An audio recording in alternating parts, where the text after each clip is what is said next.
Hey guys, how's it going? My name is Martin and I'm here with my friend Caitlin. We're pretty excited to kick off this brand new podcast called The Pursuit of Politics. And don't get me wrong, I know what you're thinking. Oh God, not another podcast. But hey, we're in the middle of the worst pandemic in 100 years and one of the most divisive elections of our time. So why not? Right, Caitlin? Right. And this podcast we decided to start it as something that kind of gives, a voice to our generation, younger people who are talked about a lot in media, but usually by older generations. So I think that it's important for us to discuss things of politics, social movements, culture, and how it impacts us because, there's a gap in the literature, as we say in, academic world. But to start, I'm going to give some background about us. As Martin said, my name is Caitlin. I'm in my last year of undergrad study for political science. I focus mostly on the courts and American politics and how the two interact. So yeah, tell us about yourself, Martin. Right. So, like I said before, I'm Martin. I'm a recent poli-sci graduate. During my undergrad journey, I focused largely on American politics and political theory. I'm a huge political theory nerd. I mean, I strongly believe political theory is one of the areas that is highly overlooked within our field. But that's a conversation for another day, guys. All right, let's jump in. We all know the biggest political story right now is the election. Right, Caitlin? Right. So 2020 has been pretty unprecedented, whether it's from, I don't know, the pandemic. That's something that's pretty big going on right now. Um, there's been a lot of things that we never thought would happen that have. So it's kind of weird to think that this election really isn't so unprecedented. We knew that it was going to be very contentious and hot coming into 2020 with the Democrats ready to vote out Trump and the Republicans ready to keep him in. I mean, definitely, absolutely, I agree with you. From the start, we saw a very crowded Democratic primary. We saw people coming out of the woodworks running, throwing their hat in for president. And I mean, we really thought, a lot of those Bernie folks really thought Bernie was going to get this. I think even Bernie himself thought he was going to be our nominee. Then South Carolina happened, Super Tuesday happened, and we were just like, nah, fam, not today. And for a while there, it really did seem like the Democrats were going to be divided once again this election. But to everyone's surprise, nevertheless, they persisted and now have one of the most stable election poll numbers and nominees in recent time. I mean, I don't think I have seen the polls this stable before. But how much can we really trust these polls? Well, I think, as we've learned in 2016, we can't get complacent and we can't just trust the polls as, polls are just this snapshot in time. And I think one way to kind of judge the value of the poll is to look at the margin of error or MO and to see, what's the range that these numbers are. Because if I see something that's, 49 Biden, 48 Trump, but I see the margin of error is 3, I can tell you that that poll is trash because, the difference between the two, falls within the margin of error. But it's one of those things that I think is often overlooked, especially when you look at CNN polls. CNN will come out with these polls and they're like, Biden's winning by a lot. And then you look at their margin of error and it's at 7. And just if it's over 5, just it's trash. But I don't think that the margin of error is by any means the sole determinant of a good poll. It's definitely one of the things you should look at to see whether or not, okay, should we trust it? If the margin of error is over 5, don't. If it's within 5, there are some other things that you need to look at, such as. I mean, definitely, I agree with you. And the thing is, these polls are the ones that get the most clout online. These are the polls we see everywhere on CNN, on Twitter, on any social media. These are the polls I see on my timeline being shared the most. But like you said, Mo isn't everything as well. We also have to take a look at the sample the pollster used during these polls. I mean, looking at the sample is really important because it basically tells you whether the poll is valid or not. And the way we look at the sample is we need to make sure the sample was random. And there are many ways we could do this. For example, we need to start looking at how many districts within a state were polled for that particular poll.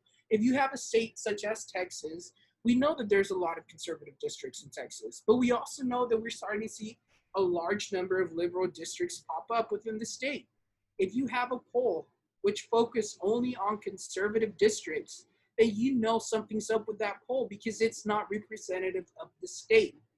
Then we also have to look at the demographics and the education of the people being polled.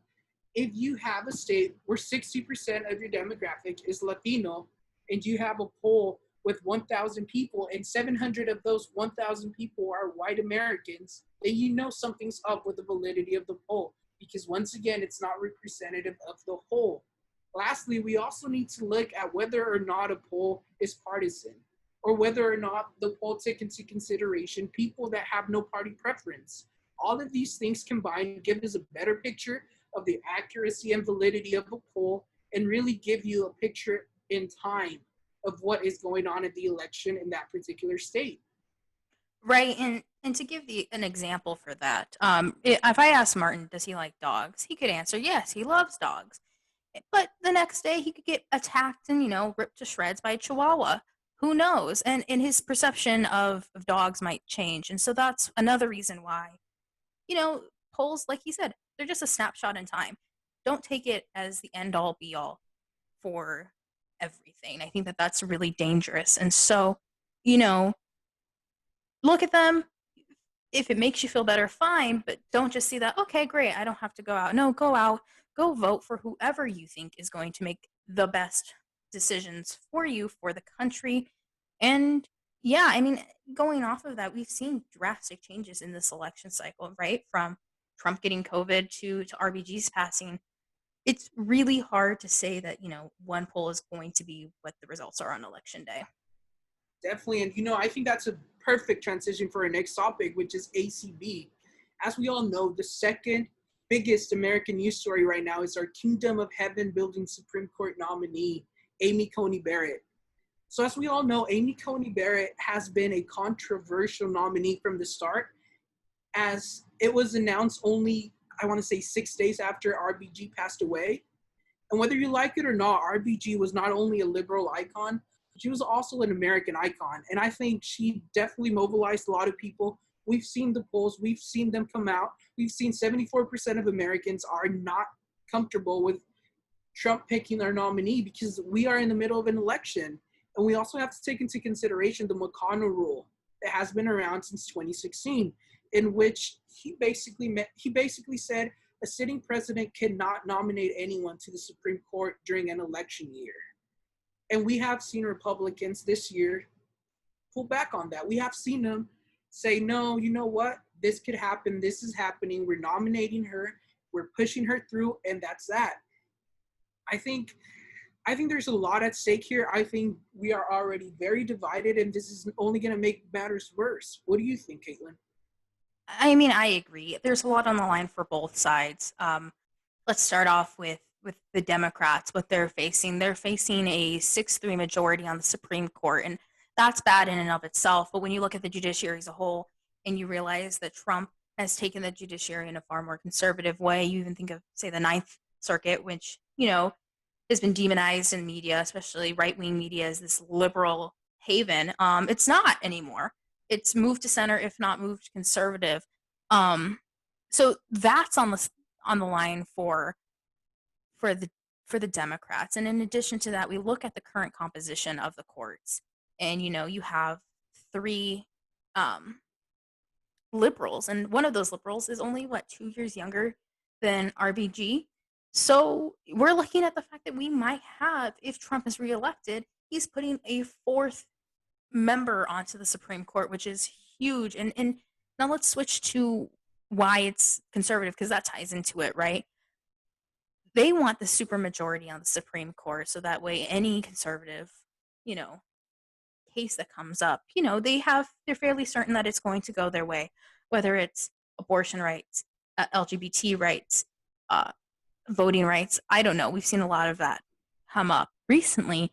So they want that, so that way they know they can feel secure in passing legislation, whatnot, that it's not going to be struck down. And, the other side of this is why they're trying to ram it through, is that they're kind of seeing the writing on the wall. It's not looking good for them, especially in a lot of states that we didn't think were going to be competitive are competitive. So it's not good for them. Also, going back for the Democrats, ACB is crazy. Um, for me personally, the fact that she calls herself an originalist and that she looks at the original, meaning of the Constitution at the time, and then it's made a comment like, through your legal work, you're supposed to create this kingdom of God. Please explain to me how does that in any way go with what the framers said in the First Amendment when the First Amendment was passed? Because that's exactly what they were trying to avoid. But when it comes down to it, Amy Coney Barrett is going to be put on the Supreme Court, whether it's November 2nd, right before the election, November 4th, or all the way up until January 19th. She's getting put on the court. It's inevitable. Yeah, I definitely agree with you. I mean, Cory Booker himself said it best. This goose is pretty much cooked here. I think Amy Coney Barrett is definitely going to get confirmed, and the Dems could do very little about it. In fact, I really do think they did the only thing they could do, which was turn this confirmation hearing into one giant Biden ad. I think they mentioned what's at stake for the Democrats, which I think this election is basically healthcare, immigration, women's reproductive rights. All that is on the ballot now because of Amy Coney Barrett. And like you said, Trump might get one, if not 2 or 3 more nominees if he's reelected. So I think there's definitely a lot at stake here. I think the Democrats know this, and I think the Republicans also know this. There are some rumors, though, about what will happen if Biden wins. And I hope they're just rumors because, needless to say, they do scare a lot of Americans. They do make us nervous. What do you think about court packing? I'm personally not a fan of court packing. I think court packing in this instance is just a horrible, horrible idea. It is. I think you've described it previously as nuclear arms race, right? You're trying to get, like, if the Democrats come in and say we're going to pack the courts because you did something we don't like, that nothing is going to stop the Republicans from doing that come next time. Of course, the counter argument is what is stopping them from doing it now. I mean, arguably, they have been packing the courts, with McConnell saying that, he's part of the reason why Obama left so many vacancies. So that's, a cause for concern. The other cause for concern is that the courts, the way that they were set up was to be independent. And Americans really, really like the idea of, to some extent, they like tradition as a whole. So to see somebody come in and say, we're going to pack the courts because we didn't get it our way, not so great, especially when the courts rely on, a good look to really have any impact. They don't have any enforcement abilities. If they make a decision and the other branch is saying, you know what, that's really nice of you, but I'm going to have to say no. So what? I mean, the courts can't be like, we're going to send in an army. They can't do that. So I think, that makes people nervous. And I don't know. I think, there are other options. The Democrats could try to pack, the Senate. Yeah, that's what I was going to talk about. I definitely think if the Democrats want to pack something, they should pack the Senate. And the best way to do this is grant statehood to not only D.C., but Puerto Rico. I mean, with Puerto Rico in particular, we've seen them vote once, twice, 3 times, 4 times for statehood in their local elections. They want this. I mean, I know there are some politicians in D.C. who think Puerto Rico does not want to be part of America. I think they want to be independent, but we've seen them vote constantly for statehood.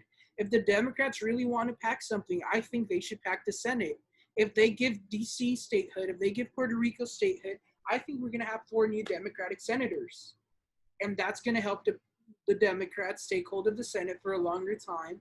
And if Biden wins, that could help them out, pass major legislation that could maybe stop the Supreme Court from going to extreme. I don't know. There's a lot on the table for them. What do you think? I mean, yeah, I think that changing it from court packing to Senate packing, I think that really helps out, especially with the court, because the court doesn't want to be a political branch. It won't decide political questions. If it's a political question that should be left up to the other branches, they should not. They've ruled they won't. So I think that this is a better way to deal with it without risking, court legitimacy. That being said, you know that the conservatives are going to do everything that they can to block that, but I really don't know what their counter to that would be. What are you going to do? Revoke the statehood? You can't, right? I think that's a far better, less, detrimental option. Sure, come the next election, it might, rally the conservatives, but I think at that point the damage is done. And I mean, there's still the threat that they might try to hack the courts or whatnot. But I mean, at some point, I think that some of this is unavoidable. Mitch McConnell did it without the, Yeah. threat of this. So I think that he would do it again. And especially under this new idea of Trumpism, it's wild. And I can't predict what the Republican Party is going to do. Yeah, I mean, there's definitely a lot at stake for both parties right now. There's definitely a lot of options for Dems on the table, but first, they have to win. I think a lot of times we're getting ahead of ourselves. And yes, this Supreme Court nomination definitely helps out the Democrats a lot more than it helps out the Republicans. And yes, the polls have never been more stable, but I still think this is going to be an extremely close race. And the left should not grow complacent, and I think the right shouldn't either. I think both sides need to really go out and vote. I mean, I'm sounding like Mitt Romney here saying both sides, but yeah, I think no one should grow complacent. I think if the left really thinks they could win this election, they need to show up, they need to vote, and they definitely do not need to waste a vote on people like, I don't know, say Kanye West. Right, I agree, and I don't think it's any surprise that I'm a liberal and that I don't necessarily enjoy what Trump is doing. But I do think that no matter where you fall in the political spectrum, it's important for you to get out and vote because this is something that you could do to have a say in the laws that impact you. We aren't direct democracy. So we can't directly vote on certain issues. Like if you care about healthcare, you should go vote for candidates that, want to protect healthcare. Or if you want to remove some of the restrictions or whatever you think, you should go vote for that candidate. But like you said, the Democrats, and if you are a Democrat wanting Joe Biden to win, don't get complacent. If you don't like Trump, you're not going to vote out Trump, get Trump out by saying gotcha and voting third party or writing in my best bud, Gritty. You're not going to be fixing anything. You're just going to be creating the same instance we saw in 2016 where in some of these states the green vote, the votes for the Green Party were more than what Hillary needed to win. So a protest vote, fine, I get why you're doing it, but I think it's really stupid in this instance. You can't make change by trying to work against this system. The system isn't going to change by a third party vote. But, Not this election. not this election. And even at that, this is a different topic, but, I think it's important to know that voting third party to try to create a third party in our system is just going to create a two-party system in the end. You're just getting rid of one of the other parties. Yeah, and I think what it comes down to is also getting younger people out to vote. I mean, we have seen every election cycle, the boomers, the older generation constantly making that decision for us, voting.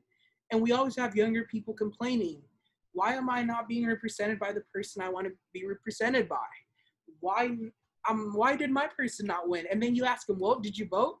No, I stayed home. I live in California. My vote doesn't count.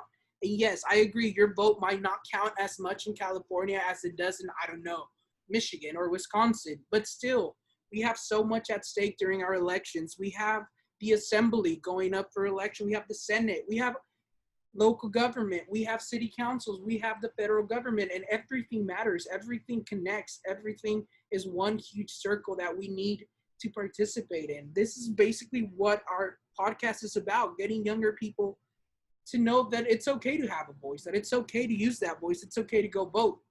But more importantly, we need to be informed about who we're voting on and why we're voting for this person. Right. And I like you said, there's a lot at stake. And if you want to have a say and if you want to be heard, you need to go out and vote. There is no such thing as a couch caucus for us. sitting up on the couch and yelling at CNN, yelling at Fox News, yelling at MSNBC, that's not fixing our situation. So I think that the best thing to do is go out to vote, make your voice heard. Even if you're in California, guess what? We vote for judges. So if you care about, you know, police reform, not necessarily police, but, the criminal justice reform, judges play a huge role. So you should get out there and get informed about your judges, who they are, why they're making the decisions the way that they are. Because if you don't vote, they're going to listen to the people who do, and those are your grandparents, who are, kind of stubborn. Yeah, they have a foot in the grave. So just get out and vote. That's all I have to say, I guess. Yeah, definitely. I feel like this was a great first conversation. We chose to focus on the two biggest stories in American politics. If you take anything away from this podcast today, I guess it would be go out and vote. Get informed before you go out there and vote. But we are going to have more of these podcasts. I mean, we look forward to what is to come. And you can expect new podcasts to drop every Tuesday, Thursday, and Saturday. Our next podcast will actually be focused on the last presidential debate. If there is even going to be a debate, we're also going to be talking about how to get out and vote in the middle of the worst pandemic in 100 years. How exciting is that? We're going to get to make a choice whether we vote in person or by mail, whether we risk catching COVID at an election polling place or we sit at home and fill it out. What's better for us? Who knows? We'll be talking about both things. And we really do hope you guys enjoyed this. For more, please do subscribe to our channel, subscribe to our social medias, and we'll see you guys real soon. Stay safe, stay informed, and be breezy. Bye, guys.